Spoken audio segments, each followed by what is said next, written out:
not invented by Bing, but told by Bing. And this story is about Henry Schumann and Fred and their relationship. They were always the very best of friends. And Henry, when he was 17, quit high school and went into the Merchant Marine and sailed around the earth for a while. Came back home, and he and Freddie's friendship struck up. Well, Henry wanted to be a B-52 pilot. So Henry wanted to know what the test was all about for B-52 pilots. And at that time, I was 21 or 22. And he and Fred convinced me to go down and take the test before Henry took it. And they had me writing the answers and the questions to this test to get into the Air Force Academy on my arms, my shirts, my pants, everything that you could possibly imagine. And Fred, though he was very honest, wanted to do anything to help Henry, because all Henry wanted to do was fly B-52s. This was after he had lost his lady love and had been rejected. And they thought if I could help him do that, everything would be well. Well, I went in and I took the test, and don't frankly know whether I passed or not because I wasn't interested in it. But I came out and I gave Henry all that information, and he and Fred both seemed grateful, but Henry never did become a B-52 pilot.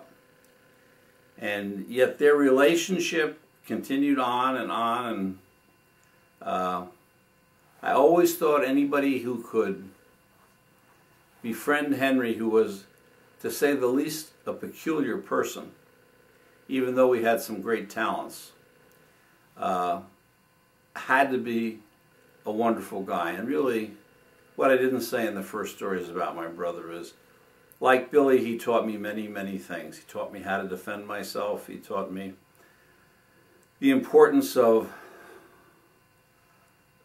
being a decent person. He was a very good example. All the kids in school loved him. The girls were mad about him. And he taught by example. And when he came home from the service, he got me my first car, did all kinds of things to help me improve myself. And all of our lives, Freddie and I have been friends. Matter of fact, never was there a time when we weren't friends. We had a few heated debates once in a while, when I would want him to go a little faster and he didn't want to go a little faster, or I was going too fast and he wanted to slow down. But our relationship as brothers has been wonderful. He was a wonderful person, but I really want to say to you, he is a wonderful person. He's with Jesus. He's alive. I'm saddened that he's not here. I do not consider him to be a person who's not alive. I think of him in the present tense, and will go on continuing to do that until I'm face to face with him, as I will be face to face with Christ. And that's all for right now, and I'll try to see if I can think up any other things that I can think of that happened. Well, hi. I'm not a member of the family. I'm just married to Kurt. I guess it makes me a member of the family. But Uncle Fred was wonderful. I remember the first year I married Kurt.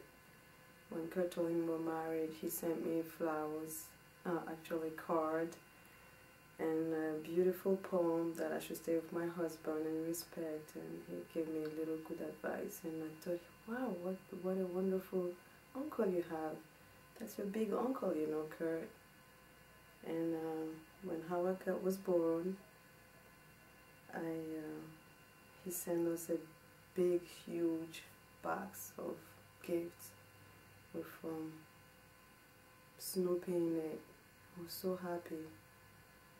I was like, Kurt, you have a wonderful family. I would love to meet him one day. And Kurt told me, well, they call him the Jesus Christ of the family because he's so gentle and kind. And I said, wow. And when I met him last year on the wedding, he gave me this big hug, and he asked me about my mom, my dad, my family in Africa. He wanted to know where I come from. I have a beautiful accent. He was so charming. And I said, wow, these O'Briens, they're so charming. I thought Dad was the only one. And then I met him. He was wonderful. And then we went on the lawn in front of the car. I don't know how to say it, in front of the garden, right in front of the door. And he gave me his eyeglasses. Actually, Tyler was putting on the eyeglasses, and then Hawa wanted it, and then Lani wanted it, and then I wanted it. And I put it on, and he was like, sit down, let me take your picture. You look so great in the eyeglasses. I said, yes. And I sat and he took these lovely pictures. Well, that's all I have to say about Uncle Fred. I'm sorry I didn't get to know him more. I wish I did, because he was nice.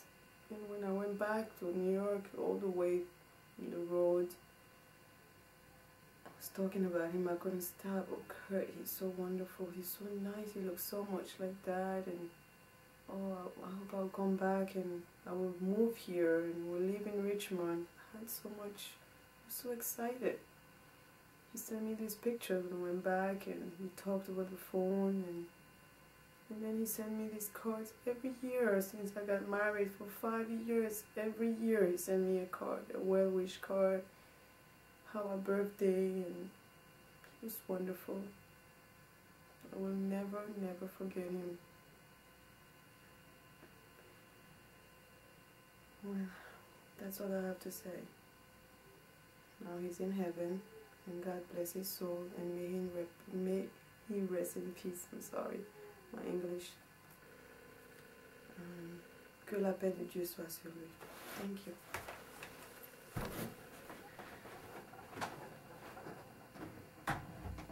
Let's see, I met Mr. O'Brien about 1920. No, I'm just kidding. About 10 years ago. And I was interested in his daughter, and so that put me in the hot seat. I'd never met him before. So one Sunday afternoon, Sue and I went over to Bill's house. This is about 1992, and I'd never met anybody in the family. I'd seen him in church. This little short guy with whitest hair I'd ever seen. And, excuse me. Sue took me over to Bill's house this nice, quiet spring afternoon. And the whole family was over there, and I think Lanny had just been born 6 months before or so. And I was kind of worried, meeting the father, And we went in, and I didn't know quite what to expect. And my father had just died about 9 months before. And I was alone, living alone. I was kind of a lonely kind of a guy, hadn't been out much. And so I wasn't used to meeting a whole lot of new people, and I didn't know what to expect when I was going to have to meet Mr. O'Brien. So we went in, and everybody's sitting around, and I'm so worried. They barely paid attention to me. And he was so preoccupied that he kind of went, "Hey, how you doing?" And I was really put at ease with that. That really was good, but I think deep down he was watching me. But he and I really enjoyed each other's company. I loved to talk to him about stuff, when I was in a technical mood, because he loved technical stuff, and I'm not a very technical guy, so I'd occasionally get in a technical mood and we'd talk about cameras or we'd talk about everything in the technical sense. But he used to tickle me because I'd want a direct answer, but he never would give a direct answer. He always would start with the base. He would start with the minute, most complicated part of a, say we were talking about camera lenses. I'd say something like, can you put a fisheye lens on that camera? And he'd say, oh, he would go into, see, I didn't understand a whole lot of it, but he would go into this long, long explanation. And one time we were driving from Richmond to Nags Head, and I was in the front seat, and Sue and her mother were in the back seat. And he started to explain some stuff about cameras to me. Before long, I started to nod, and I was leaning over like this, and then I'd go back up, and he's still talking. And then I'd go back down again, and I'd hear him talking. And I'd be down for about, I don't know, a couple of minutes. I'd come back up. He's still talking. And finally he said, am I boring you? Well, I'm going to miss Mr. O'Brien. And one thing I know, though, I'm going to see him one day. And I'm looking forward to that, too.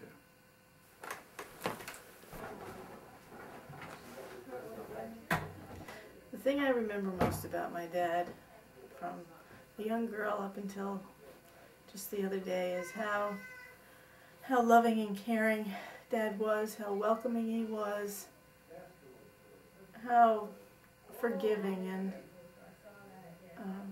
he was, and the unconditional love that he had for all of us.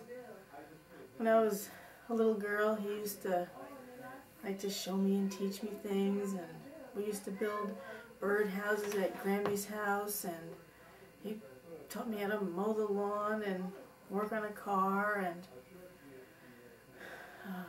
how to cook, and, well, not really how to cook, but I mean, he liked to cook as well. But Dad had a lot of different interests, but the main interest was his family. And he loved being around us, he loved being surrounded by us. That's what made him most happy. And he was always trying to show us things and planning exciting things for us, always trying to make everything fun, like it was a big deal and we were really special. And he would always do really special things for Mom, make her a special birthday cake on her birthday, or do just little things that mean so much that a lot of times people don't even take the time to do. Sometimes when we were younger, he used to make us little badges, like if we did something really special or good that day, he'd make us a star and put, you know, Susie O'Brien, special girl for the day, or I don't know, something like that. But he did that for all of us, and even Lanny and Tyler he did that for. And he also, when he would write our Christmas cards, he used to make these special stamps. He used to draw the special stamps in the corner of where the real stamp would go. And they were always so fun to look at because he'd always draw something comical or funny. He was an artist, photographer. He always used to say he was I think he said an ace of all things, but a master of none or something. But he was more than that to us. He could fix anything, repair anything. He was a really great guy, and we'll really miss him. And I'm sorry he didn't get to see his new little grandbaby coming along, but I'm just so thankful that he got to know Lanny and Tyler for the length of time he did, because I know he really enjoyed them and just loved them, and they loved him. And Dad, you showed us and taught us so many things.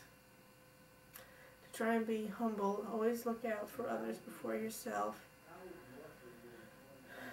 and to always try and help people and do the right thing. And after we all came to know the Lord, we were even more united because we all knew the Lord, and because of that we even had a much more special bond. And I'm so thankful to know that you're in heaven in a better place, in a perfect body, and that we will have the hope of Christ. We do have the hope of Christ, that we will see you one day. It might not be for a while, but we will see you. And we will miss you while we're here, though. Thank you.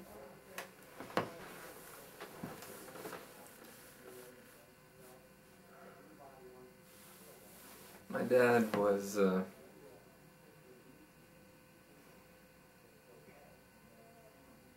he was a man that had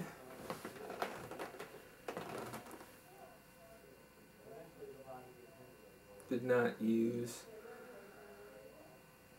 any pretensions when dealing with people. And I mean that in the way that he immediately accepted someone as a friend and treated them and as someone who could be trusted, unless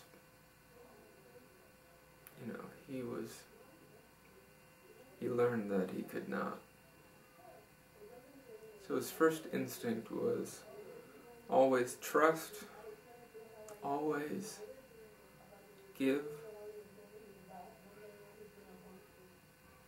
and help.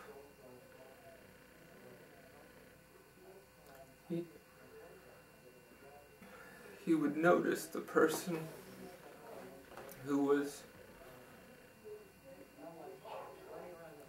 lonely, standing alone, and would always go over and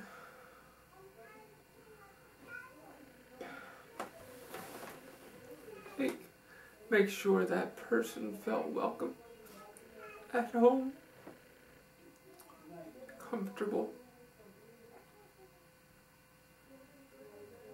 He was a self-sacrificing person.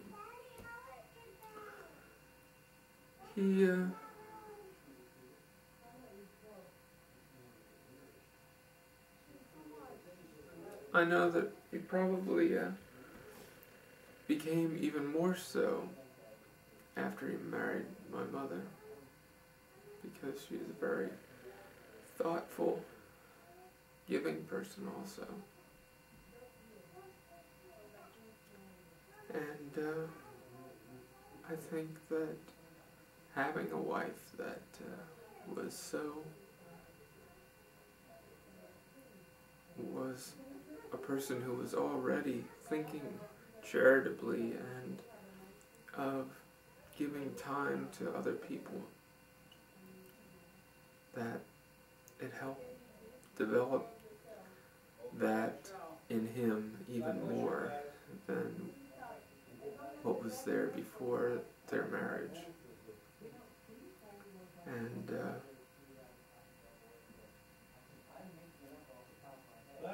he was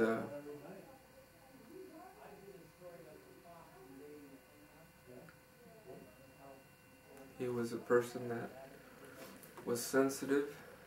He was very sensitive. And his feelings were easily hurt. And so he loved to be able to be there for other people who he saw might be hurt or in need of a hug. He took in people, me and my mother, took in many people who came to the store or came to our door and needed help. He took them into their home and cared for them. And that taught me the value of giving to other people, how good it feels to help someone else, and what it means to the other person to take that time. And